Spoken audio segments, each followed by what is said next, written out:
Kesulitan akses merupakan salah satu permasalahan yang menghambat pertumbuhan wisata.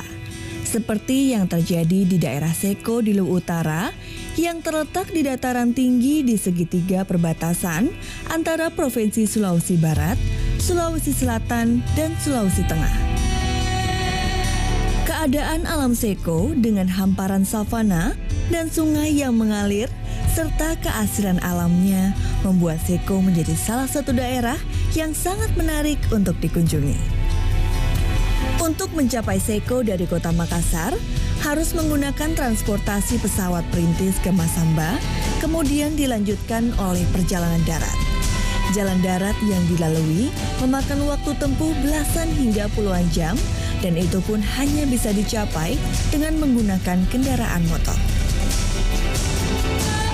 Saya merasa bangga Pak karena jalanan ini sudah bagus sedikit karena tidak sama dulu Pak. Nah, dulu jalan kaki tidak pakai motor tidak jalan kaki pakai mobil karena jalanan jelek. Nah sekarang hampir sekarang sudah mulailah enak-enak saya lewati karena sudah jalannya mulai bagus. Kondisi cuaca sangat mempengaruhi keberlangsungan kehidupan masyarakat Seko sehari-hari. Jika hujan datang, maka segala kegiatan akan tertunda karena kondisi jalanan yang begitu buruk. Hal ini pula yang menyebabkan sulitnya pendistribusian sarana dan prasarana, pendidikan dan kesehatan ke daerah Seko. Yang pasti kita berharap bahwa perubahan yang terjadi di Seko tidak hanya perubahan dalam pemahaman pembangunan infrastruktur atau pembangunan pendukung infrastruktur dan ekonomi, tetapi kita juga berharap terjadi perubahan peradaban di Seko yang tadinya katakanlah mungkin karena kurang berinteraksi dengan masyarakat luar, dengan terbukanya akses transportasi yang membuka Seko dari keterisolasian, maka terjadi perubahan peradaban di Seko.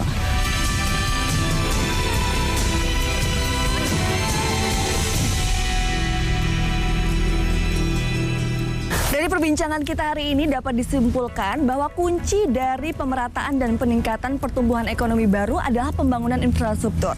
Dan sekarang saya sudah berada di Newport Soekarno-Hatta bersama Bapak Nurdin Abdullah. Bapak, kita sebelum membicarakan soal Newport Soekarno-Hatta ini, kita boleh ngobrol soal Seko ya Pak ya? Iya. Mungkin sambil kita jalan-jalan menyelusuri Newport yang baru ini Pak. Nah kalau soal Seko ini kan terkenal dengan tarif ojek termahalnya Pak ya, betul ya Pak? Iya. Nah itu kan tarifnya katanya bisa sampai 1 juta rupiah katanya Pak? Iya, 1,5 juta itu bisa ditempuh 3 hari 3 malam dengan jarak 132 km. Luar biasa, 3 hari 3 malam. Nggak tidur itu Pak? Ya, dan bermalamnya di tengah hutan. Jadi memang Seko ini daerah yang sangat potensial. Sayang memang infrastruktur ya, konektivitas. Nah, di sana itu harga bensin itu sekitar 30.000 per liter ya. Sekarang dengan sudah terakses, jalan sudah terakses, harga bensin sudah turun ya, sudah hampir mendekati normal dari Sulawesi Selatan, Sulawesi Tengah, dan Sulawesi Barat. Kalau dulu seperti itu ya Pak, tapi saya dengar-dengar katanya sudah mulai berubah nih Pak. Ya, jalan udah mulai terakses, sudah sampai gravel road ya.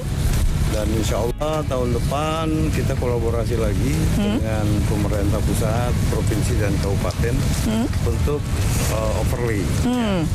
Ya mudah-mudahan 2021 itu sudah terakses seluruhnya, termasuk juga akses dari Seko ke Sigi, Kabupaten Sigi, dan Seko ke Kabupaten Mamuju. Kenapa sih Pak baru bisa tahun ini terwujudkan Seko memiliki akses yang proper? Iya, sebenarnya sudah sejak lama ya kita mendengar Seko itu, tapi ya baru setelah saya terpilih sebagai gubernur saya memprioritaskan itu karena masyarakat yang ada di Seko itu bagian dari masyarakat kita juga yang tentu punya hak untuk mendapatkan layanan, mendapatkan akses secara adil dan merata. Kalau selain Seko, ada nggak daerah-daerah di Sulawesi Selatan yang masih terisolasi juga? Ya sebenarnya masih ada, ya seperti misalnya akses dari Kabupaten Tanah Toraja ke Kabupaten Polman, ya Kabupaten Mamasa, yaitu Simbuang. Itu juga Sudah. ya membutuhkan prioritas ya, untuk membangun akses jalan sudah ada, tapi kondisi rusak berat. Ya. Tapi sama seperti Seko, daerah-daerah lain yang jalannya belum bagus ini sudah dalam proses pembangunan untuk menjadi Ya target memiliki kita akses yang 3 lebih bagus. tahun ya, 3 tahun bersama Wakil Gubernur. Kita 3 tahun akan menyelesaikan itu, ya termasuk tanggung jawab jalan provinsi yang kondisi rusak berat, ya rusak sedang. Insya Allah 3 tahun ke depan kita akan tuntaskan. Dan kalau saya mendapat informasi bahwa di Sulawesi Selatan sekarang sudah dibangun tol layang atau masih dalam prosesnya, Pak? Jadi memang dalam rangka mengatasi kepadatan kendaraan, kita membutuhkan tol layang.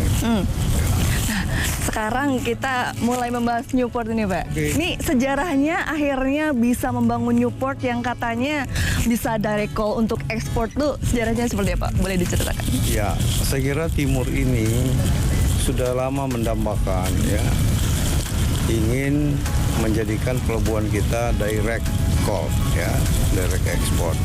Karena jujur saja daya saing kita sangat rendah di Timur ini karena hampir rata-rata kita berinvestasi, kita habis di cost. Costnya terlalu mahal. Baik barang modal, barang pendukung, itu kadang harus 2 kali freight ya. Nah, alhamdulillah 15 bulan Desember 2018 kemarin kita mulai groundbreaking direct call. Ya awalnya kita ekspor itu hanya 40 tius ya, 40 tius. Nah hari ini setelah 11 bulan ya, setelah groundbreaking, sekarang kita setiap bulan sudah mencapai 4.000. Wah, peningkatnya luar biasa ya. Yang kita rasakan betul adalah produk-produk masyarakat, produk industri itu bisa diterima lebih cepat dibayarnya. Ya. Nah inilah yang mendorong peningkatan ekspor kita. Baru 1 tahun, tapi Bapak sudah membangun infrastruktur yang begitu banyak dan variatif sekali. Dari tadi sudah kita lihat ada dari di laut juga, di darat juga, ini pelabuhan. Lalu kalau Bapak cita-citanya dengan pembangunan infrastruktur dan akses ini, cita-cita kedepannya yang jauh begitu apa, Pak? Ya bagi kita sih yang terpenting ya, bukan hanya direct call kita, tetapi kita berhasil menurunkan dwelling time itu. Kalau di tempat lain, ya paling banter bisa turunkan 3,5 hari ya. Kami hanya 1,5 hari, sudah bisa ya, satu setengah hari dwelling time kita. Yang kedua, izin ekspor itu bisa kita selesaikan dalam paling lama 10 menit. Paling lama 10 menit, bisa sampai 2 menit. Itu isinya, tanpa bayar ya. Jadi itu kita satu pintukan semua. Nah ini yang membuat sebuah kenyamanan bagi eksportir. Wah, luar biasa sekali. Kalau begitu, itu akhir pertanyaan saya, Bapak. Terima kasih sekali atas waktunya. Sehat selalu dan sukses untuk pembangunan Sulawesi Selatan. Bapak, terima kasih sekali lagi. Di perjalanan kali ini, saya menyaksikan bagaimana satu perubahan saja bisa memberikan dampak besar bagi masyarakat asalkan ada kemauan dan dukungan dari berbagai pihak. Tetap optimis, perubahan baik akan terjadi di daerah lainnya demi Nusantara yang lebih indah.